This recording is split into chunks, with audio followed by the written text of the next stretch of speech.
a senile grandmother. If I could do a little tale of the tape as a former alcoholic, I'm like one of those former boxers that talks about it, where I go, this is a very exciting matchup. You seeing two guys that I would love to get in the ring and trade with. And I just want to point out, Dan, you're never a former alcoholic. You're always an alcoholic. Every day's a struggle. Every day's a new day. Yeah, you know what? Who says that? People that relapse.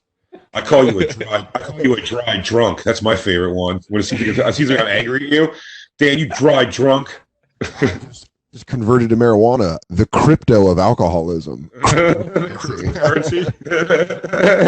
Pay off. Could wreck everything. It's the Bitcoin of alcoholism. I love when people in AA say that, when they go, dude, I'm acting out. I'm being a dry drunk, dude. Like, oh, dude, my mom used to twice this week. It's like, you mean you're just living your life? Like, you're just living a regular life. The first time I ever heard. Go ahead, Dan. Oh, I was going to say, the first time I ever heard that was my mom calling her cousin that. She's like, oh, he's just a dry drunk. And I was like, what the fuck is that? What is that? Is that what they mean, that you just you do other things compulsively? I think it means you're acting drunk without having any alcohol, right? It kind of means that you haven't worked on any of the issues that cause you to drink. So being a dry drunk, it's like if you're in recovery, there's constant action. Yeah, there's constant action that you're taking to like try to better yourself and figure out why you drink in the first place. If you just all right, so it says here, AmericanAddictionCenters.org say, what is a dry drunk? When a loved one enters treatment for a drug or alcohol addiction, the goal is to stop drinking. The term dry drunk syndrome. Oh, Jesus Christ. They go like all the way back.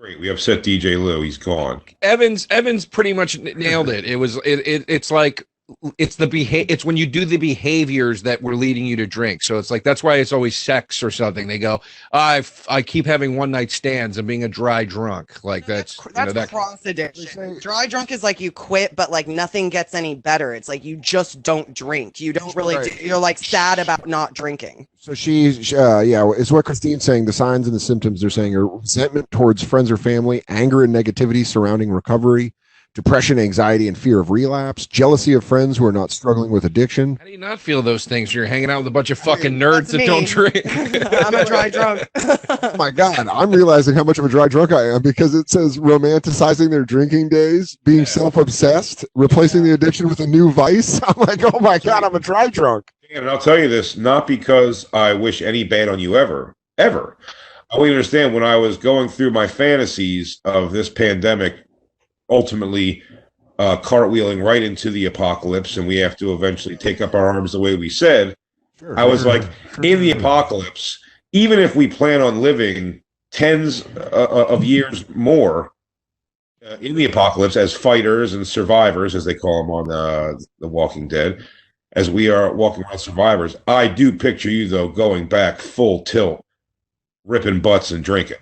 Let me say let me stop you right there. It would be smoking cigarettes. I'd come back to smoke cigarettes. I think, and drinking the apocalypse, dude. If we're just if we're by campfires every night, there's no more thing as TV anymore. Like, really? When I run out of weed, yes. I just can't believe you wouldn't let fun back into your life because the world was ending. Honestly, what I'm thinking about, I feel like one of those NFL players that retires and then like goes on to speak about brain damage, because I just remember the hangovers and I don't want to go back. I just remember being fucking rocked by hangovers at the end. I was fine for a while, dude. It really is like Roy Jones Jr. Like all of a sudden I had a chin out of nowhere and it was just getting hit. You just kept losing. When I was like people like Bert, when like Bert and other people I know that have that Mickey Mantle gene that they can just drink and don't have hangovers. I remember feeling that when I was young, but you don't realize most people can do that when they're young.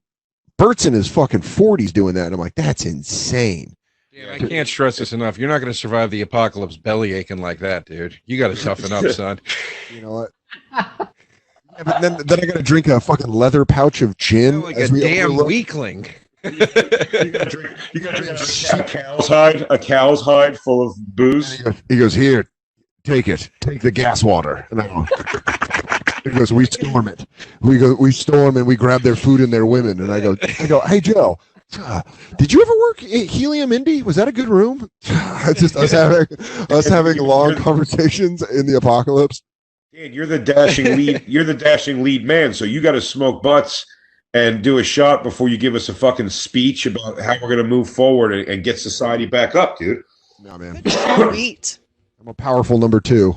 I'll fucking smoke dude, in the no. shadow. We saw you on that scavenger hunt. You are a leader. Yeah, you are dude, a born leader. Your face is too Are you telling me I got leader chin? I'm trying to say this in a good way. Yeah, but you do. You have such sharp features. It's like it's too. You couldn't be number 2, dude. You could be unless we go like those Walking Dead people that wear Like the dead people's masks over their face, like dead people's skin over their faces. Then you're hiding that, and then it doesn't matter, and it's no better. Or then if you say your personality is to be the number 2, is great. But I'm telling you, you have a hard time of fucking like me or fucking Joe being a goddamn leader when you're standing next to us. And everyone's like, "What are that fucking tall, handsome son of a bitch thinks?"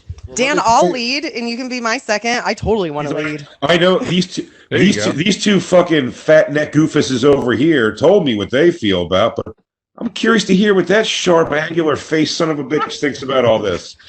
Let me tell you how much trouble that would get us into, because behind this semi truck is a child driving it. So we would just bang into the sidewalls almost instantaneously. All anybody needs to hear, Jay, is Dan refuses to drink the team juice, which is what we're going to call whiskey. And then you know what? Joe, and they're not going to listen to a damn word he says. Joe, but then there's that moment where that flashbang goes off, and then you're like wobbled. And your vision's incorrect, and you're getting sieged on by one of the cannibal tribes that's hit our establishment. And then you're doing it, and then all of a sudden you just look over and just see me walking with a shotgun and a bottle of whiskey, just like, get away from my friend. Just the coming back, the end of the rundown. There's no way, dude. You gotta be a little fucking zipped up. Maybe we'd be making moonshine. Here's where maybe you got a sick ass face scar that really just makes you even look more masculine. That's all I've wanted. Then I can join you in the fingerless gloves tribe. 100%. Yeah, we're all gonna rock the gloves probably. The reason I don't like to think like that is because we're gonna get all ramped up on this radio show, and then I'm gonna cut off this Zoom and want to go hit a bottle of whiskey. I'm like, that would be badass. Don't do that. Listen, dude. The world's back. The world's is going to come back together for sure. No, but then I'll be looking for signs. I'll be looking for smaller signs where they're like, "Hey guys, we're locked down to September." I'm like, "That's it. It's time to come back." No, based off what you've told me that you feel what you're made up of inside when it deals with alcohol. I would encourage you probably even like not to. If you were like, I'm thinking about coming back, I'd go, it's like, you sure do, because you've expressed concern. But if the apocalypse happened, if it was like, hey, everyone, that's it, like, hopefully electricity stays up, but by candlelight, I'm telling you, then I would encourage you to go back to boozing and smoking. Smoking, I almost come back if the quarantine gets pushed into 2021. If the quarantine gets pushed into 2021, I'm almost like, let me get a carton of Camel Lights in a box and just start getting after it. I'm way more scared of.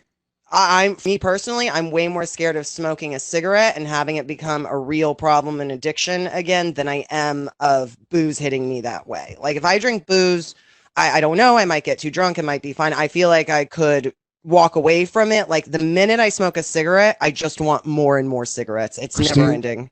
Let me tell you what would happen if I let in old pal Booze. If I let him into the house, he would tear this whole thing down. I would just within 4 drinks, I'd be like, I'm gonna go get a pack of cigarettes, and then I'm gonna call everyone that's wronged me. Can I ask you a genuine question? And I mean this like as a genuine question that I don't know the answer to. You don't think there's a way you can moderate yourself in life with it? You're such a rational, you're pretty, you're a disciplined person when it comes to things you have to do. Do you know what I mean? Like you're not a fucking reckless dude. You don't think it's possible to be able to come back with moderate levels of drinking where it's like, you could, you get a little fucking tipsy or whatever. It's rare that you would ever get like fucking sloshed. And also without the young like impression of like romanticizing the alcoholic too, like kind of putting that aside as well. If I started drinking again, it would be a gradual graduation to me drinking the way I used to. Because you'd immediately start going like, I want it, I want more, I want more. Fuck yeah, You dude. think like that? DeRosa used to go out with me all the time. We would have a beer, and then I'd be like, "You want to do a shot?" I gotta say, Dan, I don't say this to sway you in any way at all. You often, and I'm somebody that I like to drink, obviously. I've pumped the brakes quite a bit during this thing, but I'm a fan of booze. I do not personally think I'm an alcoholic. I think I'm just somebody that likes to go out and have fun because I'm single. And like when something like this happens that takes the fun part out of it, I'm like, I don't even care if I drink or, you know what I mean? So, so I will say this though, you would say to me more frequently than I ever said to you, like, yeah, dude, I'm just ready to go home. Like, and you would give me shit for wanting to stay out. You said to me once, you want every night to be New Year's Eve, man. And I was like, yeah, dude. Here's what I'm getting at. I only saw you in embarrassing shape once ever. I know which day that was. Birthday. It was your birthday. I went and saw fucking Alabama Shakes in Central Park. That was the only time I've ever seen you in rough shape. And you told me that night you had to get up early for an audition or something. Yeah, it was for Morgan Spurlock's company. I had to wake up and go do that Manson thing that I ended up hosting on Yahoo. That was the only time. Now, I don't know if you did that kind of thing a lot. That was the only time, though, where I was like, oh, maybe Dan has a problem because he's got an important thing tomorrow, but it's also his birthday or whatever. Like, I never really saw you act like an asshole or anything. Dude, what was it a problem? Because son of a bitch got the part. I'm saying maybe. Well, then, Christ. Maybe not drinking's been holding you back, Dan. Time to go get that Emmy and Oscar. Just get hammered and I'm just like, oh, fucking bite everyone's nose off. No, it was the reason it was a problem. It was Joe. I did that though. I drank, and it's crazy. Joe List is our guest today because he was one of my drinking buddies. It was the way I drank, the consistency of how I drank was the problem. I wasn't a stay up till 6 a.m. guy. Sometimes I was. If someone fun was working Caroline's, like if Jay was at Caroline's or someone was at Caroline's, I would just go drink and then we'd go to Playwrights and then keep going. Here's what I'm getting at, and I think this is. And look, good for you. You stopped. It runs in your family. It's it's a different scene than what I have in my life. Damn, Joe, nice personal digs, dude. He goes, your father was too weak. Your grandfather was too weak. Your daddy couldn't handle it. You come from barely handle it. You come from drinking trash. It's a long lineage of just garbage, and you found yourself in the middle of all that. You're victim to that, really. Your daddy's daddy, your daddy's mommy. So I almost think this, and I think almost the same thing for me. If I liked weed, I think if you didn't have weed, you would eventually just slowed down and phased out of it. That's what I think. I think you stopped at a time, because I had those moments back then too around when you stopped where I was like, am I out of control or am I just having too much free time on my hands? And then you actually stopped, but then you were able to plug in weed right away and have another escape of sorts. Yeah, you know I've been smoking weed the whole time. I've been smoking weed since I was a teenager. Right. So but what I'm saying though is at those times when I thought like maybe I should stop, I didn't have the weed, so I would always go back to booze eventually because I was like, I need something. And eventually you just kind of pump the brakes and slow down and you're like, the hangovers are harder than they used to, whatever. I feel like you might have been one of those guys versus a Joe List. And I don't say this to disparage the man, but I saw List on many occasions in a state where I was like, you have turned some strange corner right now. I don't know what happened to the guy I was with all night, but well, it's weird. Like I have that too. Save those stories for when Joe's on. That'll be a fun conversation. I have that too where I describe it as like a werewolf. It's like something goes off in me where I am a different human being. I feel like Dan's drinking. I've seen like major alcoholics drink like this where it's like you would drink like 6 shots and 6 beers in a night and like so it's like 12 drinks, 14 drinks a night and like seem okay. And it felt like it was more on your insides that it was like killing you. The only person that could tell was Nate. The thing I'm going to pop in here and just say is I'm pretty sure I told Christine I called her a werewolf. She didn't. We used to refer to it. Me and all my drunk friends in Hermot, we said we werewolfed last night. That was like a term. Yeah, that's funny. Like Nate, I love him. Nate turns a corner. Like you'll be drinking with Nate, and it's all just talk about sports or music or whatever, and then all of a sudden he looks at it and he's like, Well, I'm not feeling the love, man. I'm not. What's going on? And you're like, whoa. An actual lazy eye. Jay goes, Christine has googly eye, and that's almost like my tell of like I'm not here anymore. So funny you say that. Eye goes the fucking wrong. One eye goes the wrong direction. It's bizarre. She looks like it, dude. It's crazy. My friend Carrie, growing up, that I was friends with through high school and college, she would get drunk like that, and I would get wonky, and I'd call it Mike Shanahan eyes because he. Yeah, dude. Like she's a Biggie Smalls eye. Yeah, dude. She goes, oh. That's the hardest problem about. But Dan, we all drank like that back then. Mark Norman used to drink like that, and Norman kept it up well past all of us quitting. He didn't quit, did he? No, he still drinks. But that's my point. Like I felt like Mark, Mark, and I feel like you would have been one of these guys too. I feel like it just kind of slows down eventually, and you just go, like. But I don't know, man. That is not me saying I don't think you did the right thing. I'm just saying, I wonder if It started being other people telling me, like. You gotta slow that down. And then my therapist was like, "You have to stop drinking." I was like, "No, I don't. I'm fine. I'm fucking great." And he's like, "No, you're an alcoholic." And I'm like, "Nah, man, I'm not my dad." And he goes, "No, you're not, but you're going down that road." You bought a flask. You go, "Hey doc, if it's gonna get heavy in here, I'm gonna need a nip." I go, "Hey, honestly, I've taken 3 nips because we're getting deep. You mind if I step outside and rip a butt, come back in? We prorate this sesh." Hold that thought. I'm gonna go burn one. You know what? Why don't, come out with me. Come out with me. We'll do the sesh out front. Oh, dude, could you imagine if your fucking therapist would go outside while you smoke with you? Dude, that would be the best, man. That's all. Your answers. Just your answer being like. He's like, "Well, do you think that's your dad coming through you?" And you go, "Yeah, that's what I'm saying." Yeah, that thing. He goes, "Well, how did you feel when you were a child?" And you go, "Alone." I love it. It was mostly sad. The exhale after anything is the best. It's super deep.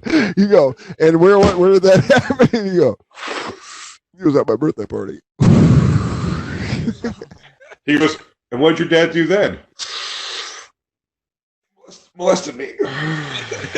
At what point did you know you're in danger? And you're like, "When he was inside me." He goes, "And what did he do?" He goes, "And what did he do to your sister?" Got her pregnant. Like, whoa! Incest pregnancy? Could you tell anybody? Yeah. Could you tell anybody? And you go, "He was also our landlord." There. Oh God, holy shit! I couldn't go outside, but I think you're right, DeRosa. I mean, there is a part of me that thought like, you would slow down eventually. But the thing that really like scared me into stopping was after I did New Faces in 2011, unrepped, didn't get the regular New Faces. I blew it away. Yeah. You're the star of Unwrapped, dude. You were the star of Unwrapped. Everybody wanted a piece of Dan after that set. Fuck New Faces. I never got it. You fucking overlooked me. But yeah. Even I threw that dick, and you were just not biting. But I came back and like I've been friends with Koppelman since 2007, and I went to his office and we were just like hanging out, and he was like, he just stopped and he's like, "You still drinking a lot?" And I was like, "No, man, I'm actually doing shots anymore. I'm just drinking beers or whatever." I gave him like that excuse, and he's like, "Well, you're still drinking beers." So I was like, "Yeah. You want to go have one?" It was like something like that. And he's like, and just in a way that how Koppelman is, in a very Koppelman way. He's like, "Dude, that's going to be the thing that fucks you up." He's like, "You're going to get drunk and say the wrong thing to the wrong guy." He's like, "That's just your personality. You get bolder when you're drunk." And for some reason, it hurt. I remember Metzger used to have a joke where he talked about humans are monkeys that fucked a pig. And he's like, he goes, "That's the how it's the truth because the truth hurts a little bit." And I knew when Koppelman said that, I was like, "Fuck, that stung." It just like stung me, being like, "Yeah, look out, you're gonna fall if you do that." And I was like, shit, because I could see my personality. And then a moment happened where your career also like happened to, which is a good thing, like take off from that point. Like it was like you had like a steady incline. I was lucky that I was starting to get stuff as I quit drinking, so I think I kind of poured my energy into that. So you don't even know if you would have like fucked up, you know what I mean? But for the best either way. But dude, I remember a night Code season 4 premiere. I was fucking at Stand Up New York, and I started drinking Crown Royal and Cokes. I don't know why. Oh my God, that's like my dad's fancy drink. I was like, dude, I was at, and you guys know, I mean, that's where I met Jay. That's where I met DeRosa. That's where I became friends with like all of my friends in comedy was Stand Up New York when Wayne ran it. A fun club. God damn, that was such a fun club. Yeah. I mean, I have a picture somewhere of DeRosa and I'm outside and I got long hair and we're both smoking and DeRosa's looking at his like flip phone. It's like an old, like from like 2008. But I remember I was at Stand Up New York and I was drinking Crown and Cokes and I probably put like 4 back and it was the season 4 Guy Code premiere at this like table tennis, like a ping pong place. It's like not the black. It's one on 23rd Street, and I do my set. The most jarring thing of the story so far is there was 4 seasons of Geico. Jay, there were 5. Yeah. I had a feeling it was going to be more than 4. I always felt good that I walked away. I walked away before the franchise ended. That was it. Yeah, you're like, you know what? I'm leaving while this thing's at the peak. I'm not going down with the ship. But when they get you at Guy Court. Oh, they hit me after we filmed season 4 of Guy Court. They're like, how would you, or Guy Code? They're like, how'd you like to do Guy Court? And I was like, no. Hey, spin-off, Dan. No, it was one of I remember that thing because they were like, do you want to do Guy Court? And I was like, I don't know if I'd be right for that. And then you're the better call Saul of Guy Code. Yeah, but dude, then Stern was like, all right, I'll just ask him for like money, like I'll ask him for crazy money. And then he just calls me back and they go, they said yes to 4 episodes. And you're like, fuck. It's kind of like you throw something out there and you're like, yeah, I'll do it if this. And then you're like, cool. And then you're like, fuck, oh shit, I got to do it. That's funny. But I think maybe I behaved like that because of my mother. Goes, well, what happened to your mother? Gang raped. Happened that day, you go, you watched your sister get killed. Jesus. He goes, oh my God, your sister was killed by her husband. She trusted my more father. than turns out he was my biological dad. But dude, so you found out you were adopted. It was you were adopted by your stepfather, but who was your biological dad? Serial killer. Oh my God, you Dexter?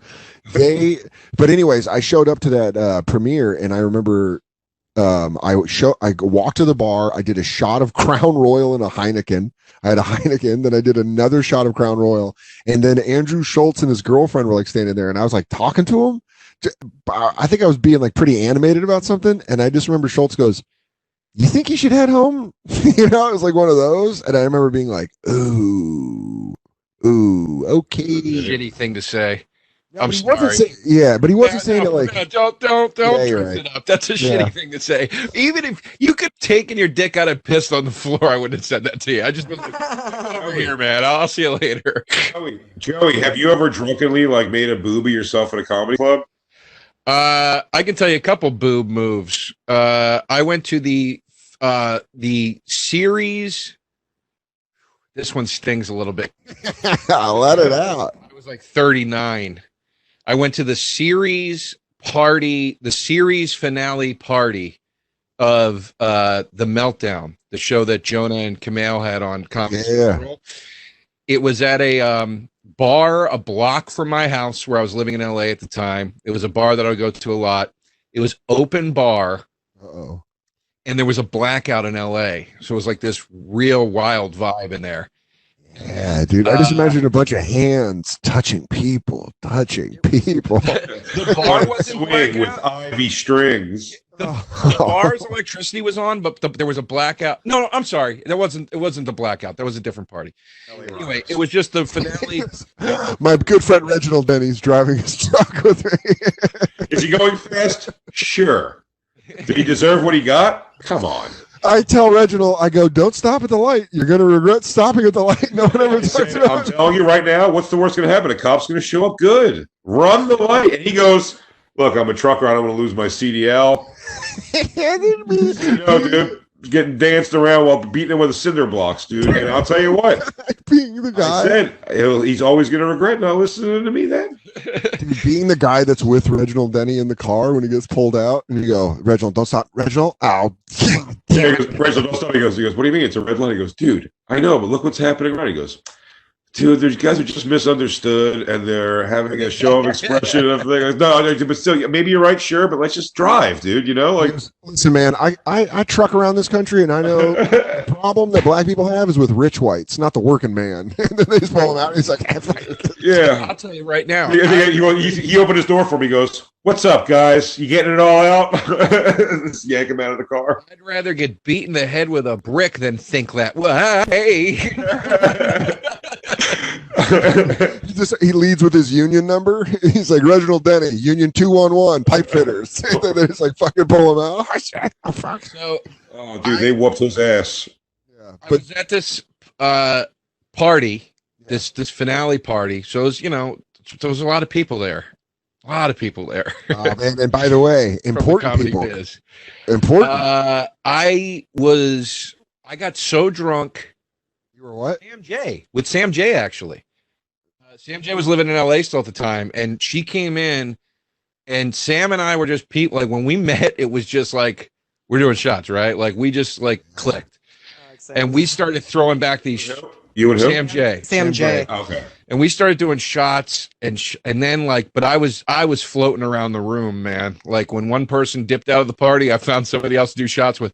And, all I remembered at the end of the night was that I had fallen asleep standing up at the bar like this, like just like on my arm, like. And I like woke up and I was like, and like I walked out of the bar like all drunk and went and got pizza and went home. And the next day I woke up, like had that jolt awake thing in your bed where you're like, ugh. Hated that. And I looked at my phone and Brian Cook texted me. I text from Brian Cook and he goes, "You all right, dude?" And I was like, "Oh, fuck. What did I do?" And I called him and I was like, what's up, dude? How bad is it? And he was like, no, dude. He's like, "You didn't do anything bad." And I was like, "What did I do?" And he goes, "You fell asleep at the bar." And I was like, "Yeah, I know that."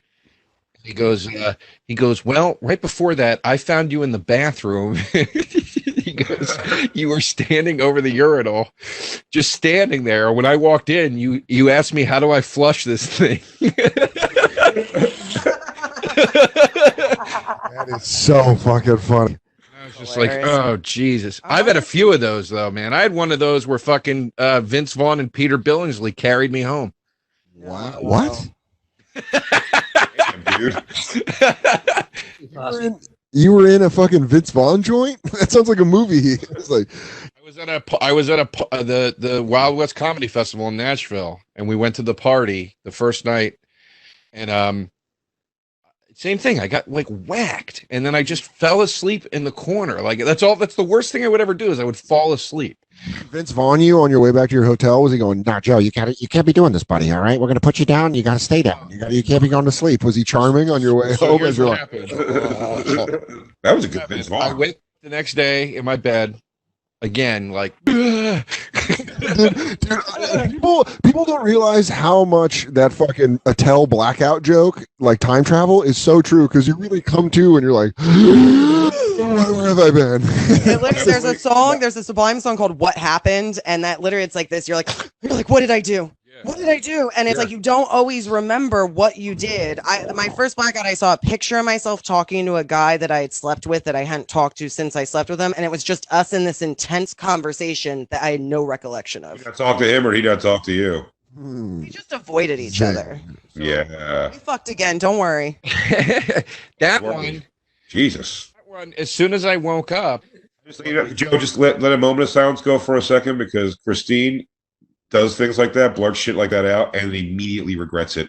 And let her sit for a minute. It's Lou has a clip now for sure, and that'll live forever. I fucked him again. Don't worry. Yeah. And then everyone on their Zoom picture just goes like, "Whoa, what the fuck?" And then Christine's like, "Hey, I shouldn't be married."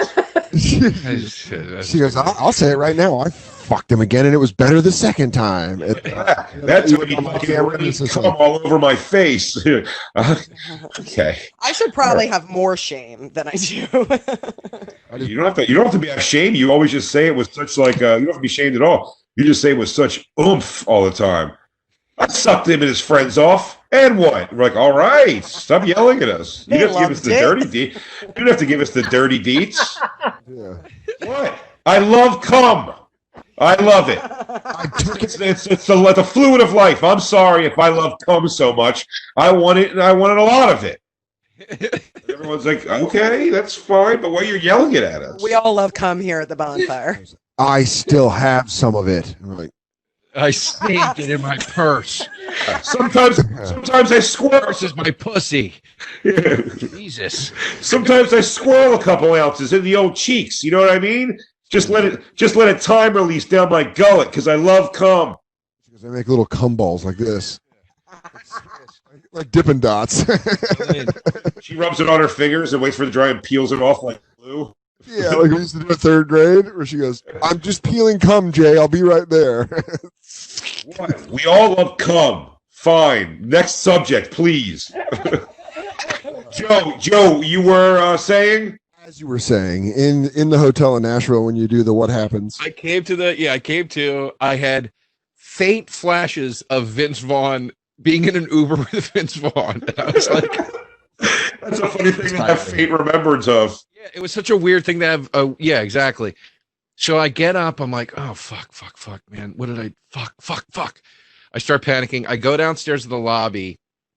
Remember, it was pouring rain outside, so I couldn't walk anywhere. All I wanted to do was walk and just get it out of my system, and I couldn't. And I was just stuck in the lobby, and I called Steve Byrne, because Steve is good friends with Vince and Peter. And I told him the whole story, and I was so embarrassed. And Steve was like, bro, you're worrying about the wrong dudes. They're not going to care. We've all been there. Like, don't worry about it. And I was like, no, dude, I feel like an asshole. Like, and Steve was like, Joe, I am telling you, do not worry. And as I was talking to him, I saw Peter Billingsley. And I go, all right, I see Peter. I got to go. I got to make sure I'm not an idiot. And I go to Peter, and he's like, hey, man, how you doing? And I was like, good. I'm really sorry. And he's like, dude, bro, fuck that. It was a great time. No man left behind. Don't worry about it. Like, it was totally just kept saying that. And I was like, all right, man. His friends are this group of swingers. That's them. Yeah, basically. And I was like, we prop you up at a diner. We feed you a burger, dude. We get it done. Vince stomps on the fucking table. John Favreau misses his ex. We put a couple tunes in the jukebox. We have a good time. I still felt stupid, and I was just like, I don't know. And I was having anxiety all day about running into Vince Vaughn and how stupid I felt. And Jay had What's Your Fucking Deal that night, and I was audience mic, and they came to it. And yeah, that's right. For the show, I went upstairs, and Vince was upstairs at Zany's. And I went up to him almost like hat in hand, and as soon as he saw me, his face lit up and he goes, what's up, brother? How you doing, man? And I was like, I feel really stupid, dude. And he's like, fuck that. That's part of the hang, bro. That was a good fucking time. And I go, I don't really remember much. And he's like, bro, you fell asleep. You didn't do anything weird. You just passed out. It's okay. No man left behind. They all kept saying no man left behind. Clearly, that's the most frustrating thing of all. That's the most frustrating thing of all of it. The no man left behind is their rule is such a weird, like, fucking. Everybody should be wearing what are those shoes that have different colors on them? I don't know. Wingtips. They should all be wearing They should be wearing wingtips and slacks. Hey man, no man left behind, Daddy-O. You know we get my boys home. He goes, hey, Daddy-O. He goes. We went through the drive-thru. Did you eat that burger? And I go, no. And he goes, no worries. We got you a burger, man. And then Vince's sister was there. And she goes, me and Peter got you up to your room safely, sweetie. You have nothing to be embarrassed about. It was a great time. And she goes, Peter, that asshole, like not really mad, but like, and I was like, what? And she goes, you don't remember what he was saying to you while he was carrying you to your room? And I go, no. And she goes, Peter kept saying that when he got you into the room, he was going to fuck your face because nothing in life is free. And I was laughing. And I was like, that is what a great story that Ralphie from A Christmas Story was carrying me to my room going, I'm going to fuck your face, buddy. Nothing in life is free, dude. How do you think you learned that? From fucking Christmas Story, that leg lamp. Yeah. I was hoping that the girl had sex with you while you were half out of it and got pregnant by you, and now she's holding it over your head. Vince Vaughn's brother-in-law. So cool. Yeah, that'd be pretty cool. She's already married with kids. Apple. She talks like Vince Vaughn. She goes, "I laid you down. I took off your pants and I took your seat. I put it right in my pussy." That is exactly how he talks all the time. I sucked you up for a little bit. That's how she talks. She goes, "I pulled your pants down. I took you a little worm. I put it in my mouth. You know, you were a little thing, but I got hard. I got to get nice and hard. You got hard enough. I was able to get it in there. Buddy. First time I ever met him. First time I ever met him, he was in his office. I went to the Wild West offices to work with Steve Byrne on something, and Steve and Vince were playing my hand to God ice hockey on PlayStation, just like in Swingers. I was watching them play. Vince Vaughn's assistant came in. She goes, "Vince, you have a call on line 1." And he goes, "There's a nice way to do that." He said a line from a movie that he said in movies. And then when he kept beating Steve, and then after the game, as Steve was walking away, he kept being like, "Steve, you know, it doesn't matter who won or lost today, man. The thing is, we spent quality time together. That's what it was all about. It doesn't matter that you lost repeatedly." I was like, he's just this guy, and they put a camera on him. What if you found out that part of being friends with Vince Vaughn is you just have to relive his movies, and that's like real? I can't today. I can't do the breakup. I can't do that. Today's gonna be Psycho. He goes, "Okay, all right, buddy. Listen, I think today, I feel like this weekend we're gonna do Wedding Crashers. You know, you'll do a little Owen Wilson, and you know, I'll be me. We'll just fly around." And you're like, I can't. I thought we were supposed to go to the Bengals game. I can't go to fucking nautical Maryland right now, man. I don't have the extra cash. He goes, "Dude, Debbie's sister's in town. We're supposed to get lunch tomorrow." He goes, "And that's even more reason. Bring them along. We're gonna have fun." And you go, "Vince, I can't." Next Vince Vaughn, Dan. It's really good. He was like my number one Hollywood crush for so long. Oh yeah, totally. You want to tell anybody about the time you fucking sat on a cucumber while you thought of him? Dude, you want to blurt out something aggressive? Let's take our first break, but I have loved our entire first segment. Christine's just been zinging Jays with "I want to's," where she goes, "And I did fuck him." And she goes, "Vince Vaughn, flick the bean to him a bunch." I often picture that your dick is his dick instead, like a cartoon mirage, and I fuck that. And I smile. And then That's when I finally I emote joy. And then at that direct moment is when I smile. When I was drunk, I'd suck all the dicks. Joe, you were saying? Go back to Nashville. Take us back to Nashville, Joe. And just take us back to Nashville, Joe.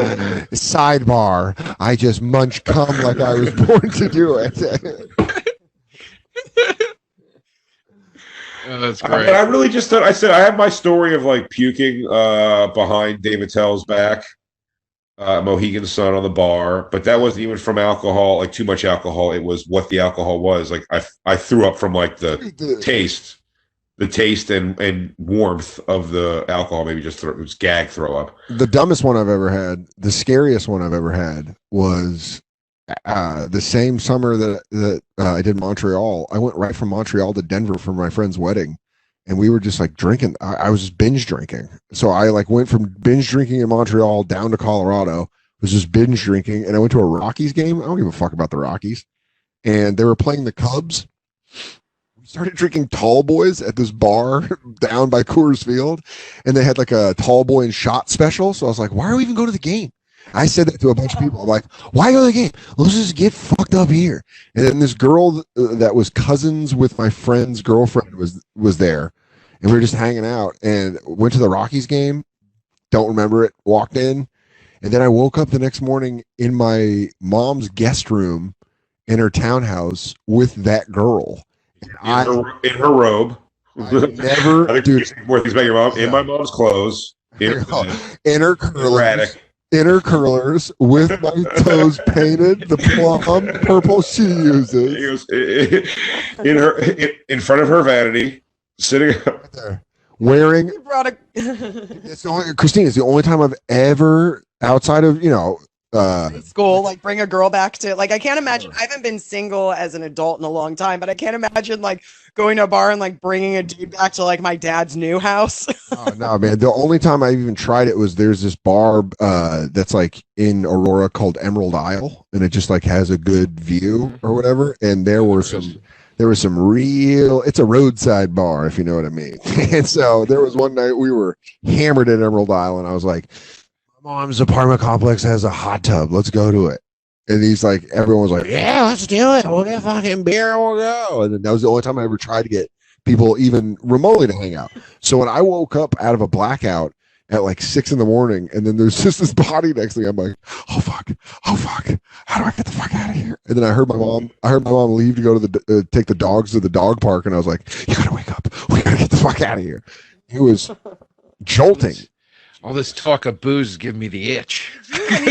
Did you not remember? Because I didn't really have. I have a couple of those, but I wouldn't wake up and really not know like if I had sex or not. Like, did you wake up out of blackouts and like not know if you had fucked the night before? Yeah, one time I woke up at Arizona in this big Samoan girl's bed, and I think one of us pissed, and no one knew.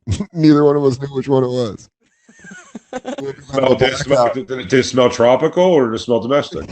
Yeah, no, it was lime flavor, so it was me. If it would have been fruit punch, it would have been her. Hawaiian punch, mango, or a pineapple.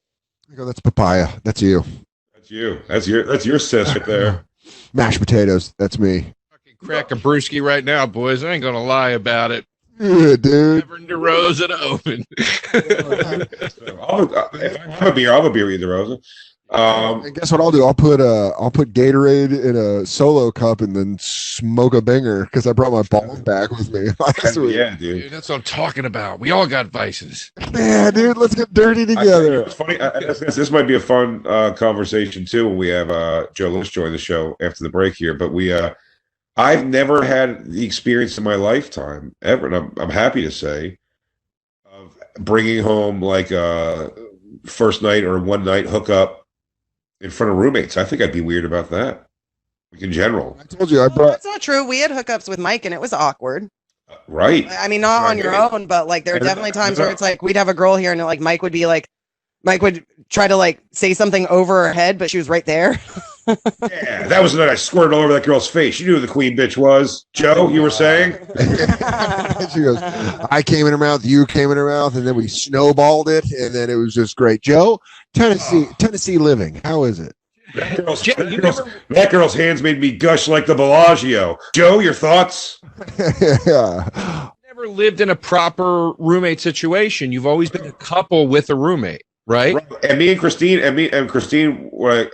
she's right about bringing girls home with Fenoy here. But for the most part, we would try to almost purposely keep that to like coming back late enough that Mike would be asleep because it was awkward. I used to love bringing chicks on when I had roommates. Dude, I felt like such a fucking awesome dude. I always lived with girls, and when Sally, she's a stewardess. She's only in town for one night. Sally takes off for Barbados in the morning, don't you, sweetheart? All right. Well, we're gonna go have a cocktail in my room. Dude, the favorite one ever was I told you guys about the British rapper that I used to hook up with. Like it was, Jesus Christ, I forgot about that. Yeah, and she was like, "Oh yeah," and she came to Queens, and we got fucking blackout. And then we went back to my apartment, and that's when I walked in, and Handsome Pete was in his Euro-cut underwear on the couch. It's like a 6-pack and just a little banana hammock, and she like came in and she was like, "Hi, how are you?" And like he's like, "I'm circumcised, sweetheart. You won't like it."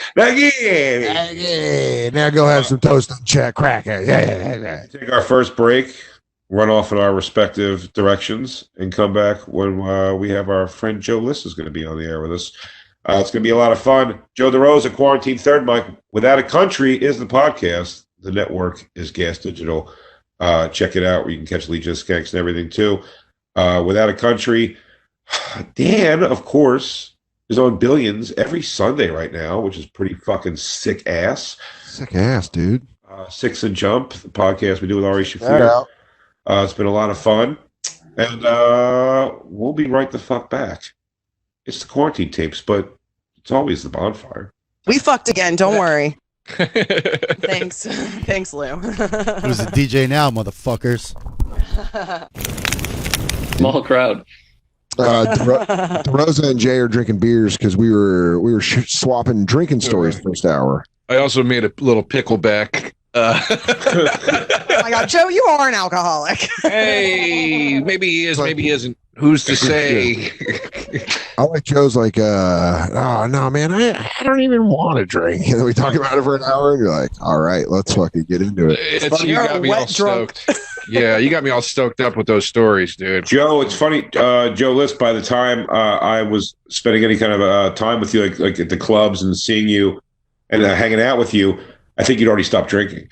So there's some people I never really saw in that state, Soder included. I did see Soder, I guess. He's saying just from our time of friendship. I've seen him drunk before, but my daughter was young. I used to leave kind of early, and everybody else was kind of rolling and hanging out later anyway. So I missed a lot of it in that regard. But Nate, obviously, I said, and Joe said that he said when he's gotten when you were drinking, you got hammered. You had that similar thing. Christine's got it too, where it's like a very definite corner is turned.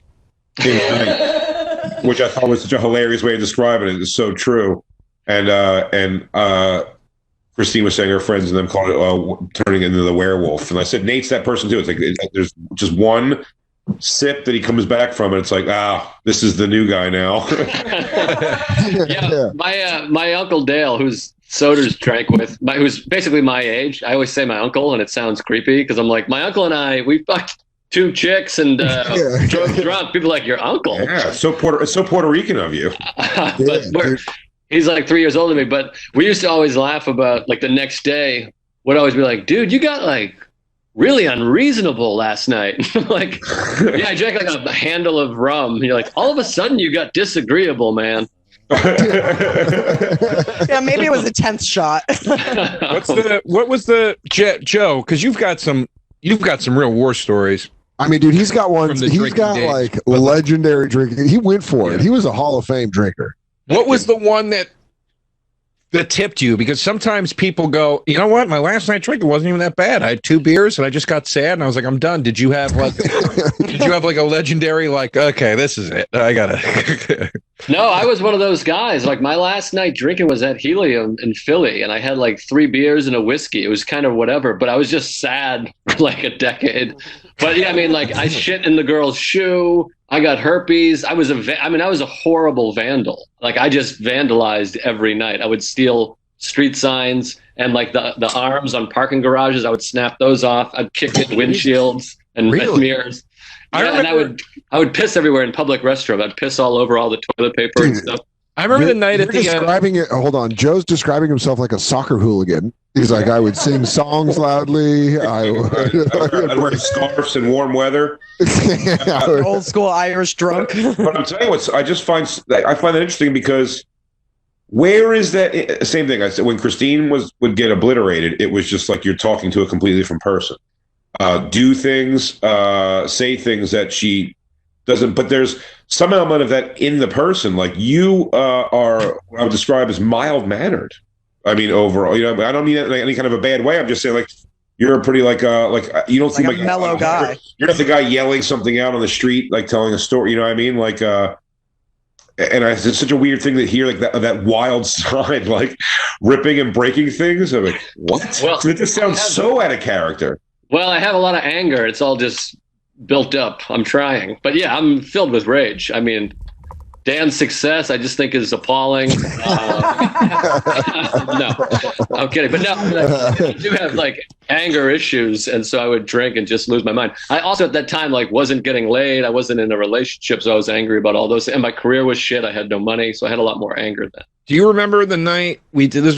Was going to say earlier that we did the when Giannis used to have the show at Bar 4 in Brooklyn, and we did the Chris Laker Awards. Fuck yeah. And I remember we got real fucking tuned up before we went on stage. And then I just remember you going on stage. It was I'm not saying this to stoke you up, but it was a wall-to-wall bomb. You were shit-faced. And you were bombing so bad. And in the middle of it, you just go, I got herpes this year. Oh, fuck you. To the audience. And it was just a classic. There was no part of me that was like, Joe's got a problem. I was just like, sometimes you have one of those sets, man. You know? No, I remember eating it so hard. I thought, because I won an award. It was like an award show. And I won an award for shitting in a girl's shoe, the Gentleman's Gentleman Award. And then I just gave a speech and it got zilch. It was such a bummer. And then that was like a big start in my relationship, though, because I came to the back of the room and Sarah, we weren't dating at the time, she was like, I think it's great that you're open about having herpes. And I read that as like, oh, this chick's got herpes. Like, I should try to fuck her. And it turns out she was just like a nice person. But yeah, no, I remember that. And that was the night. Who tried to pick someone? I tried to pick. Oh, dude, I remember. I think it was. It was. What happened? It was Joe tried to pick Nate up on his shoulders later. For a second. Holy shit. And then they fell. They fell hard. It was back for like 3 months. Is there something wrong with me that I desperately want to live in these times again? I was there that night and I don't really remember it. How much I was drinking. Joe and I agree to meet up in Astoria, and we were going to wear dress shirts with a tie tucked into jeans. That was going to be the thing we wore because we were like, that's pretty crusty. We'll wear that to the Chris Laker Awards.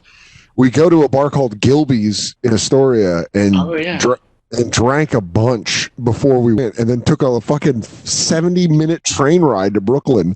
And just the second we got there, just started drinking, and the sun was still up when we got there.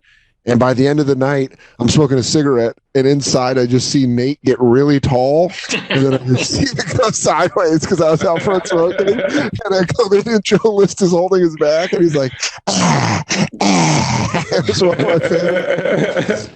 But dude, Joe dropping the herpes bomb, to give you more of an extra, like he was like you said, it was a pretty good bomb. And then Joe had like a joke loaded, and he was like, and I got a herpes, and you saw which way he thought it was going to go and how it went. He was like, whew. It was just silence. Yeah, that was a wild. That was like climactic scene in the stand-up movie thing. Like I was like, woo.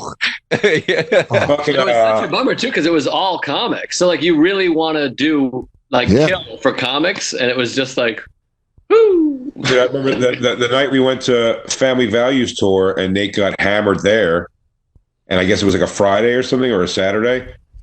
And Nate was covered in mud. He had mud all over his like pants, and shoes, bottom of his pants and shoes from because he went into the mosh pit. He didn't get hit, but he mud all over his like pants and shoes. And he decided, we all left, and we were all going home.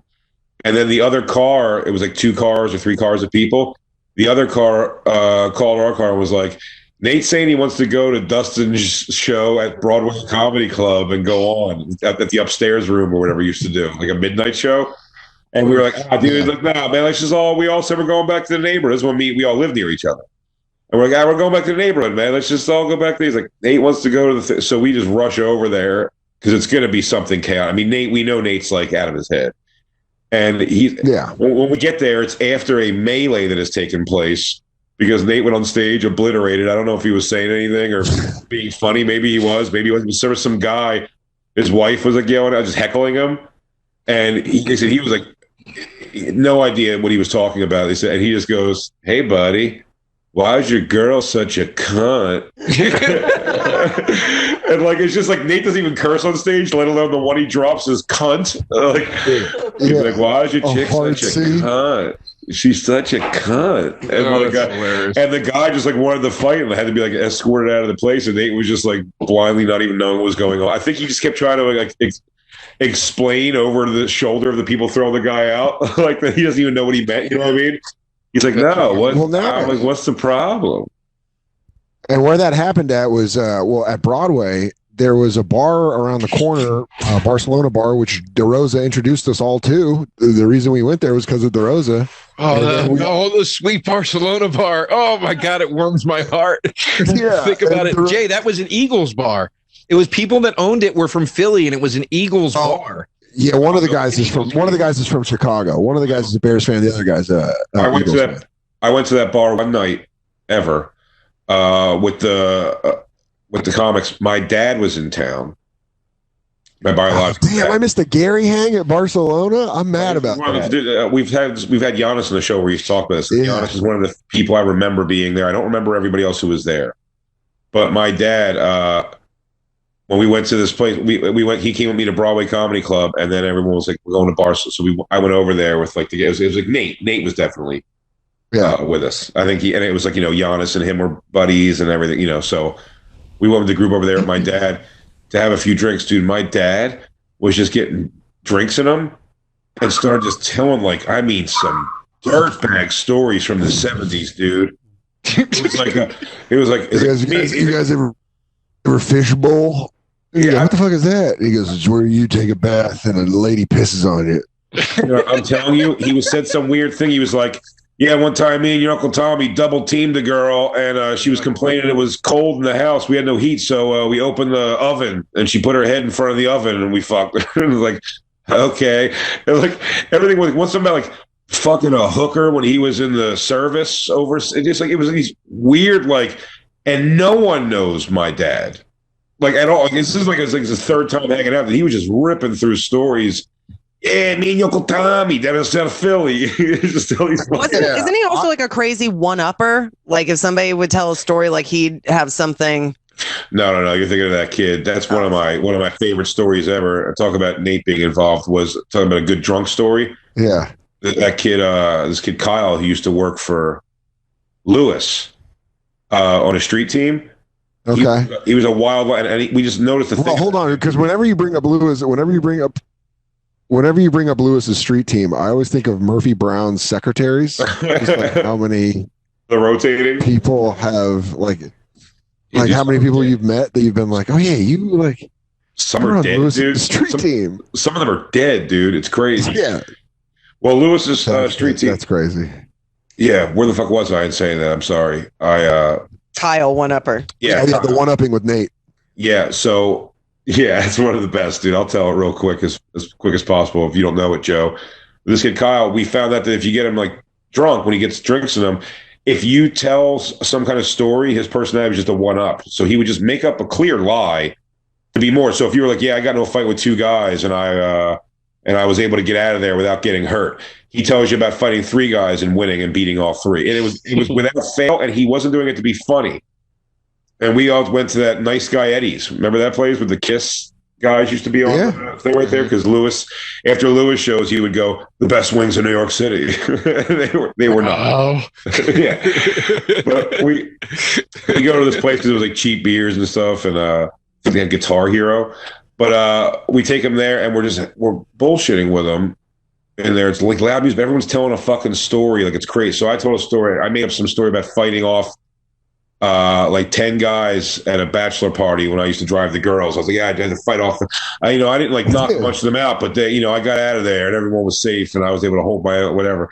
And then he said he fought it was 15, 17 guys at he really had a Down by the Docks, like a fucking movie, like they released doves and he was spinning in a circle. Come on. He goes, follow me into this story. Rain is falling hard. We follow one drop down to the street. It splashes. There's me. I'm in a long leather duster. We start realizing that you can go further with your story being a lie, and we want to see how far he'll go to tops. Someone's like, I had a 5-some. He said he had a 7-some. And he's not doing it in a fucking better. He's doing it oh, dude. He's like, I also got a story like that too. And he just tells his a little bit better than yours. And then Nate was just going it was almost like a movie. I'm here, Huckleberry. I'm here, Huckleberry. Nate was quiet the whole time. And Nate just goes up and he goes, I killed a guy once. And he goes, and everyone was like, what? And he's like, yeah, I think I did. He was like, I think I did. He's like, I was shooting a bow and arrow out in the woods, and I didn't see a guy, and it shot through him, and he was yelling for help, but I got scared, so I just left. I think he died. And then that guy, this is the best thing ever in my life to do an impression of. I'll tell the people listening at home, I'm gonna sip a beer before I say this because what the guy did. He goes, yeah, and I'm pretty sure the guy died and I killed him. And that guy goes, dude, I gotta take a piss. He's like, but hold that thought. I killed a guy too.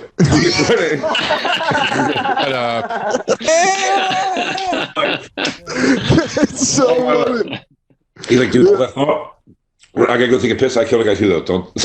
I like the idea that he's gonna go to the bathroom and write something. He's like, I gotta put something together for this. I can't just leave. He goes, that was such good improv that Nate did. He's like, how am I gonna top that? Or he's just pissing and he's thinking about it and he goes, revenge. No. Too easy. No. You'd be expecting manslaughter. It's gotta be anonymous. Maybe a chance meeting. He goes, now, the real question is, with the hands or with a weapon? Yeah. So by the way, I think what it was, I think he ended up coming out and telling us that he killed a Yakuza member, and he found out because he saw the news in the Village Voice. The Village Voice! Yeah, dude. Yeah, I would love to know where that guy is. Best beatnik poetry shows to go to, and Yakuza members that died this week. Also, a rundown of the Bowery Poetry Club schedule, and the happenings that are going on in the lifestyle section. Yeah, Richard. A Dan Savage article and a phone number to call a tranny. It's not going to look like that when she shows up.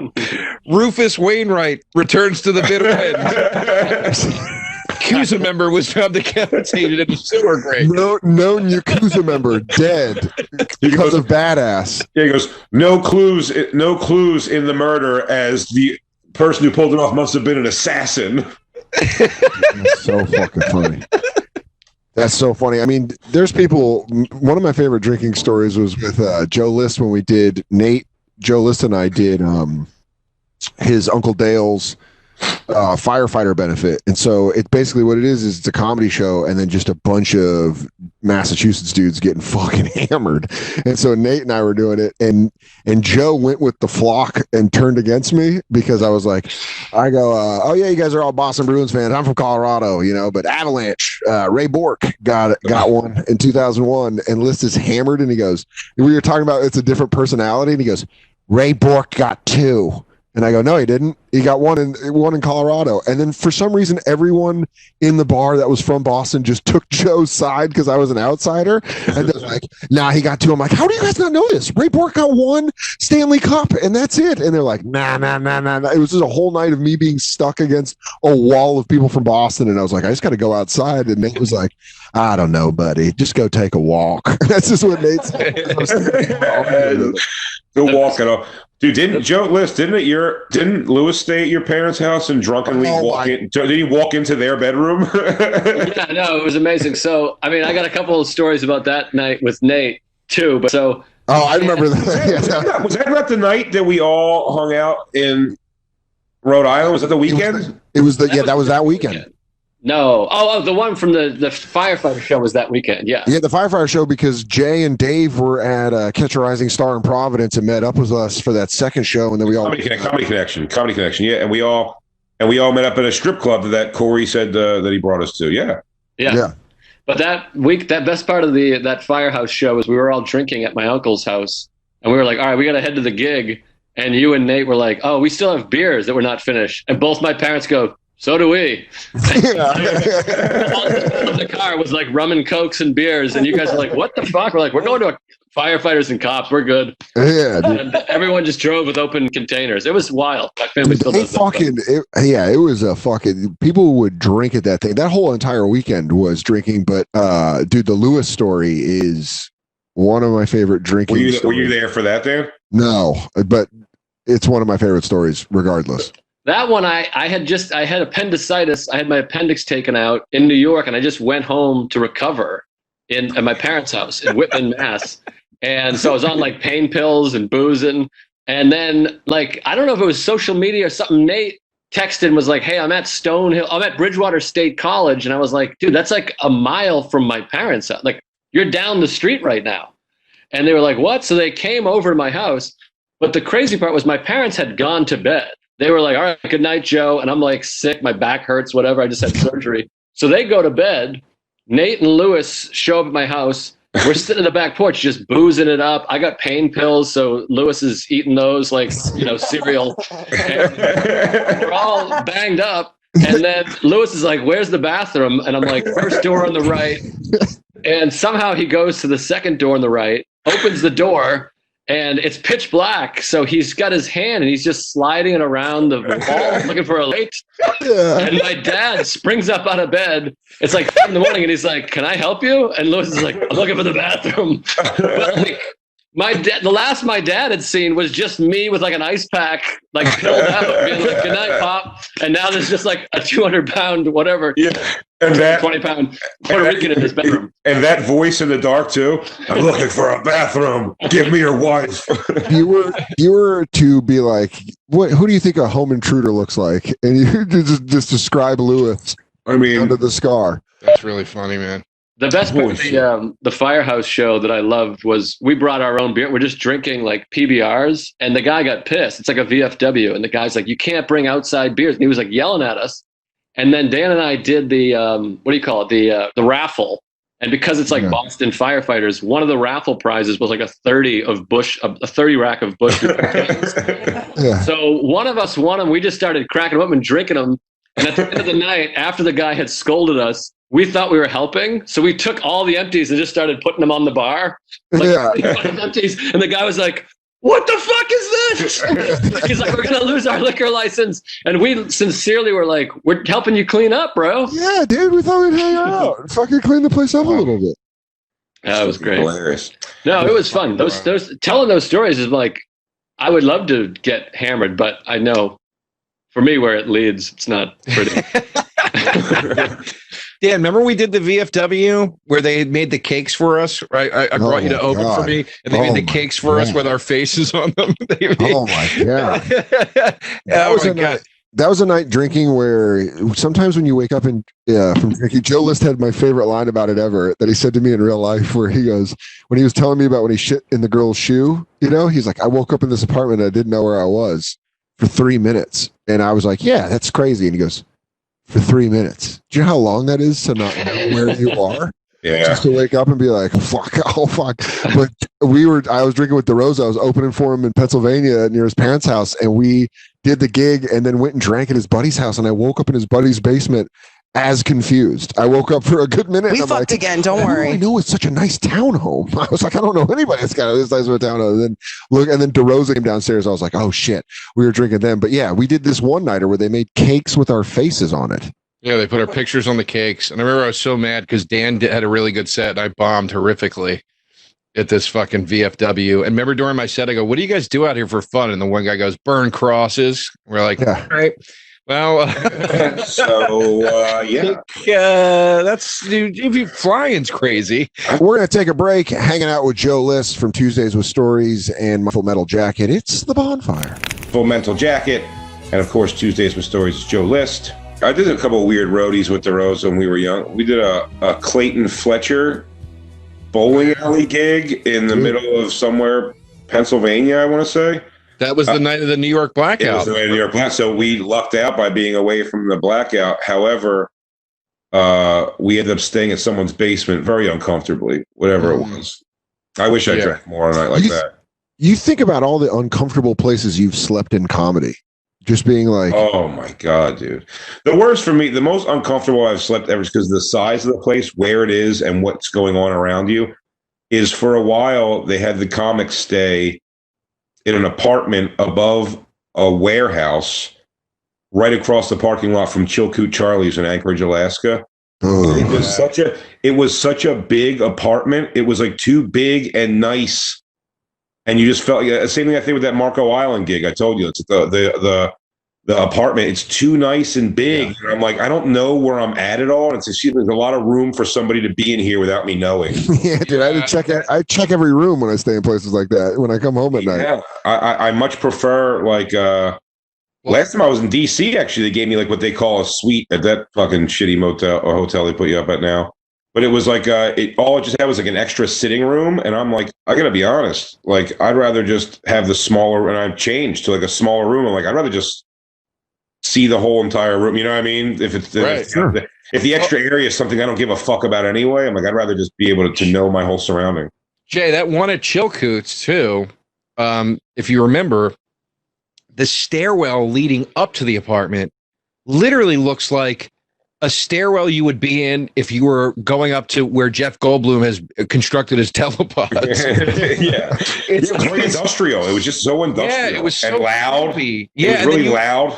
You'd walk up that at night by yourself, and then you get up into that, and it was all cold because it was Alaska. It was like, oh, that place freaked me out, man. Oh my god! But it was better than and the one time I did Alaska where I stayed at a hotel was simply because when I walked in, because they were like, well, we don't have that place above the warehouse anymore. Now we put the comics in the band house. They have a house across the street. And when you walk in, dude, I'm telling you, there was parts of the floor. This is just like fucking bands that come through, like stay there. They don't give a fuck. They party in it. Yeah. And I'm going there and it was like, dude, it was like cot beds and like a hole in the floor that you can see the earth underneath of it. And I was like, guys, I hate to be this bitchy, but like, you're going to have to put me in a hotel. There's no way. There's no fucking way I could stay here. I'll be freaked out, man. That's like, the only haunted place I ever stayed was when I tell you they gave us a weird, like, freaky house when I did Louisville, Kentucky, the comedy cabana. That's it. Comedy caravan. Caravan, yeah. I did a gig in Montana with when I was open for DePaulo in Great Falls, Montana, and the guy was just like a huge fan of Nick.